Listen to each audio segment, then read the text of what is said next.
Speaking of honeymoons ending, this Jonathan Majors. Wow. Ugh. There's so much about it, so you just be patient with me.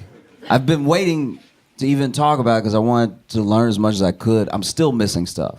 Admittedly, I'm telling you right now, I'm not going to get this right. There's so much media around it. I don't even mean coverage. I mean actual there's a tape of him being recorded. There's CCTV of them. There's a lot going. There's body cam footage. There's a lot to distill. I felt like I was part of the jury. You know what I mean? I was like, damn, how do I stay impartial? All of this looks so bad. You know what I mean? Like, you take the CCTV alone. We don't know what happened in the car, but apparently in the car is when she scratched up his face and it's when he hurt her finger. All we see is a CCTV of him getting out the car and then her trying to get out the car, right? Because in this moment, she's discovered that he's cheating. All right? So now he's trying to get out of the car. She's trying to get out of the car. He picks her up and puts her back in the car like a toddler, right? Like he just sort of lifts her up and is like, there, right? And then this man took off. He ran. He ran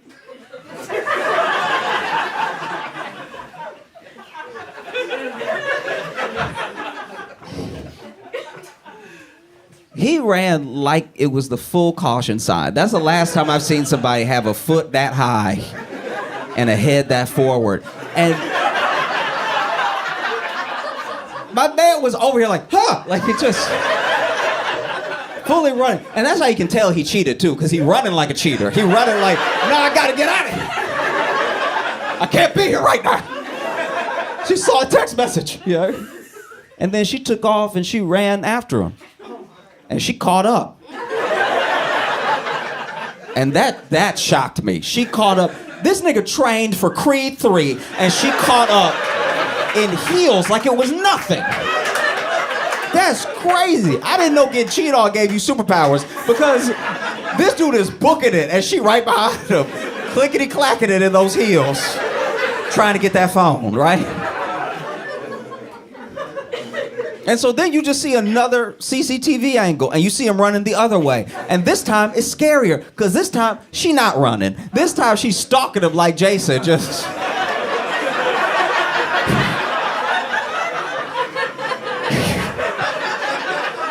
And she a little drunk, too, so she looked like she gonna fall. I'm like, he really doesn't need to run anymore, but clearly he did. She still caught up to him. This man ran his knees off, and she just over here...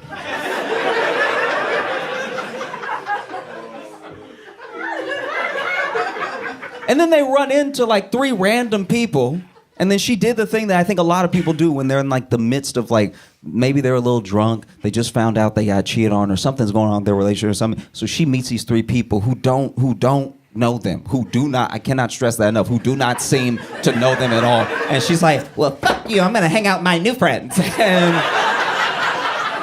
then she just becomes these 3 people's problem. And then John Majors seemed to walk off, right? Seemed to just walk off into the night. So it's like that, take that video alone, right?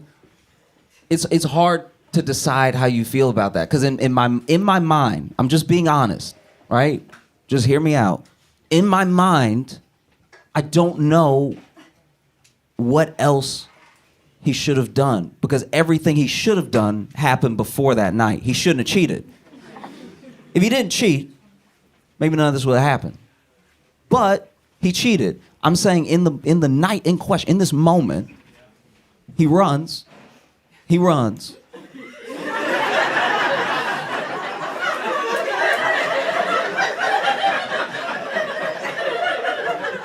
out of cardio. Like, this is... Like, she clearly should have played Apollo Creed. If she tuckered him out that easy, then you go to the next day.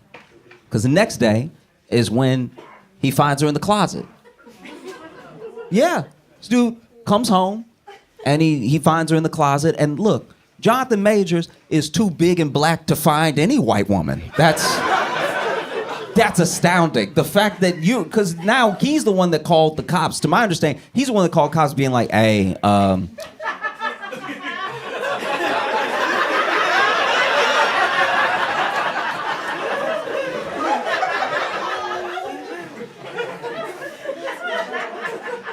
that's the only time I've seen someone call the cops, and you can hear it in his voice where he's like, I'm gonna need you to sit down. Before you send anybody, I need you to hear the full sentences I'm saying.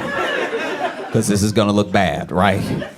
And then the cops come and then they lift her up and everything, and I someone can correct me, I don't know what happened in this particular part. It seems like she came home and she was like maybe changing or whatever and then fell asleep in the closet because it's like a walk-in closet. I don't really know what happened there.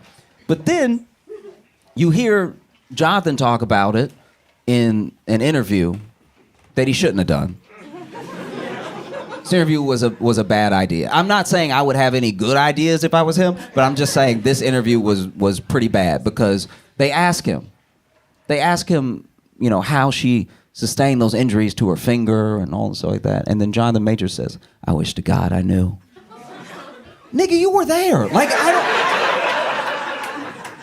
I know you don't think you did it, but like, whatever. So then in the interview, they're cutting between his interview and then pieces about him. They're using scenes from him in movies. And then they use a recording where he is arguing with her, right? And this is a big thing for me. This is a huge thing. And I hope it doesn't spill out into the rest of the world because a lot of celebrities do it. And I pray that we don't get to the point where we're doing it. If you need to secretly record anyone you are dating, break up with them. Please. Because this is my thing. Say what you want about her, say what you want about him. They clearly had a toxic dynamic. They had a bad dynamic from what seems like the start, right? And so for her to be recording him secretly means that she knows something's up with him. So leave, leave. And I'm not saying leave as if it's easy. I'm not saying leave as in you should just always feel safe to leave. I'm just saying you need to start coming up with an exit strategy because then the recording is one of the worst recordings. It feels like right out of Law and Order, the recording. The recording is so damn bad. Okay, so basically, I don't really know the context of the recording. It sounds like from the recording that she came home drunk or she was acting up drunk or something like that, which apparently in their dynamic she had been known to do, right? So there's some, I don't even know if this is true, that maybe this is hearsay, but there was some instance where out of nowhere, one of the reasons a lot of people told him to break up with her is that she was drunk at a party one time. They had some sort of argument and she hauled off and slapped him in front of everybody, right? In front of everybody at the party just, and like a real like telegraphed the whole shit. I couldn't believe he got hit. I was like, all that Creed 3 and you don't know how to box?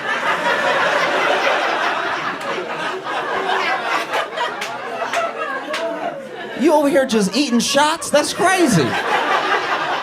That's boxing 101. Somebody does this, you do this. I'm not even a fighter and I know that. I'm just saying, like she, whatever. I don't know what actually happened. All I know is the recording starts with him being like, listen, I'm doing a lot right now. I'm doing a lot for my people. I'm doing a lot for the culture. I am a great man.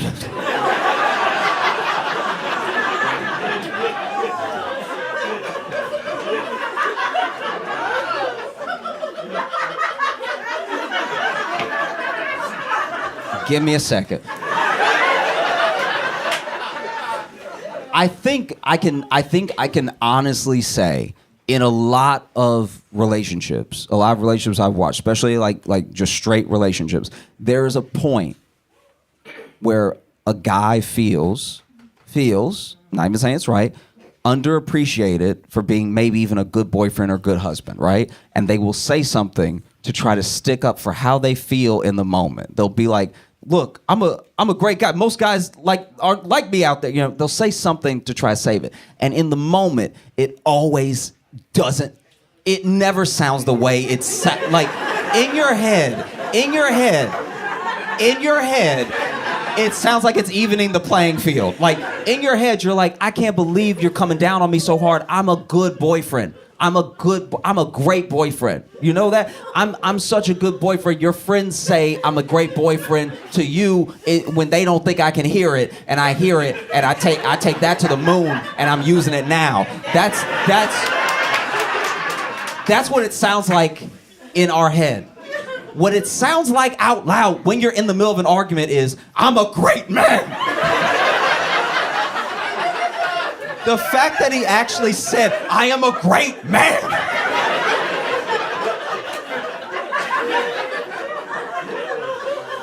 And look, I don't know what it's like to date either one of them. I'm just going off of what we've seen and what I've seen that has happened, right? I don't know what it's like to date either one. I'm just saying, I can see how you're in the moment and you really think you're cooking. But it should be a sign to you that the person that you're like just going off on is saying nothing. And look, if I'm being honest with you, when I listen to that recording, I do think it's a little bit of a setup because she says nothing, right? And you can tell she a little drunk too, because the only thing you can hear is like him being like, I'm a great man, and her being like, you know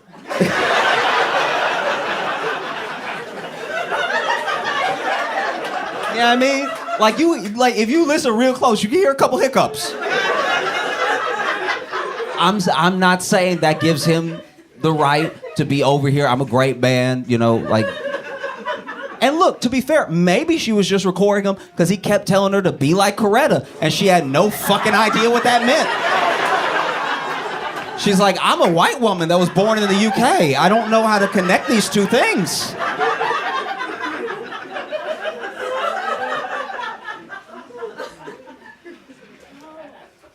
Be more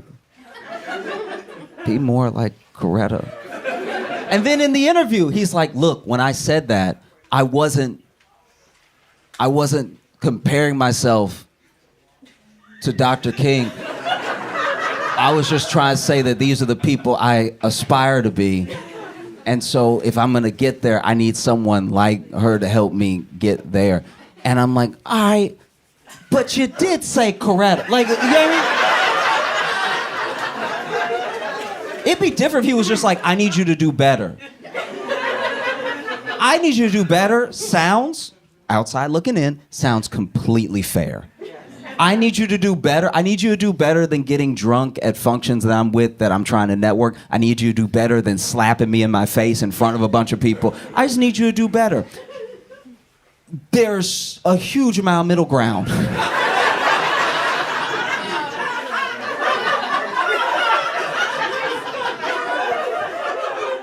Do you see what I'm saying? Like,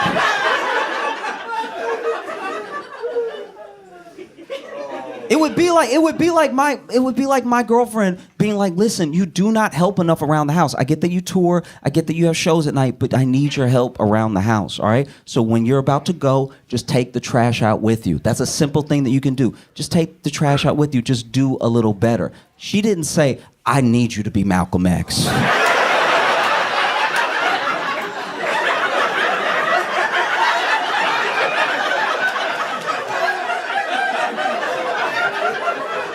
Do you see the difference?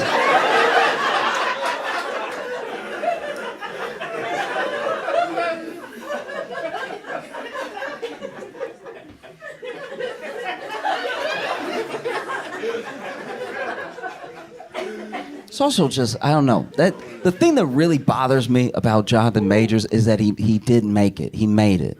All this happened after he made it. And it's so hard. And like even take away for a second being a black actor. Take away for a second where he comes from. It's hard in general. This is like the NFL of drama. And he made it. And then this happens, you know? And he has nobody to blame but himself. Just like it's a lesson to all of us. If there's something that you want more than anything else, you cannot let other things get in the way of that thing, especially when they don't bring you anything good, you know? And some people made it purely about race. I don't think that Jonathan Majors is a lesson that you need to date within your own race. I think he's a lesson you need to date within your own weight class, because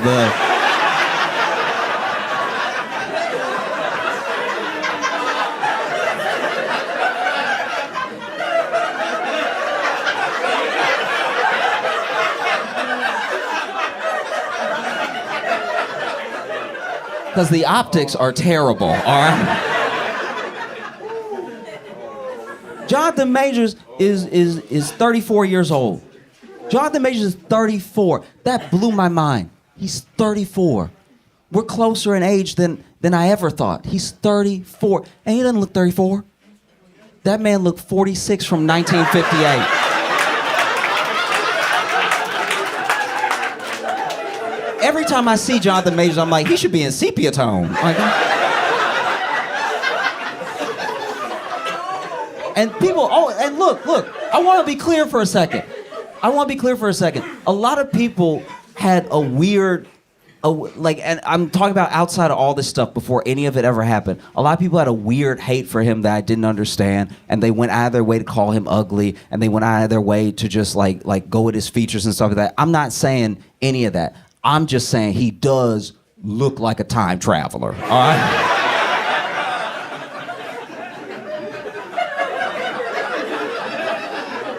Like, if he told me he knew Dr. King personally and that he had a time machine, I'd be like, no wonder you want everybody to be like a Coretta. You know her so well.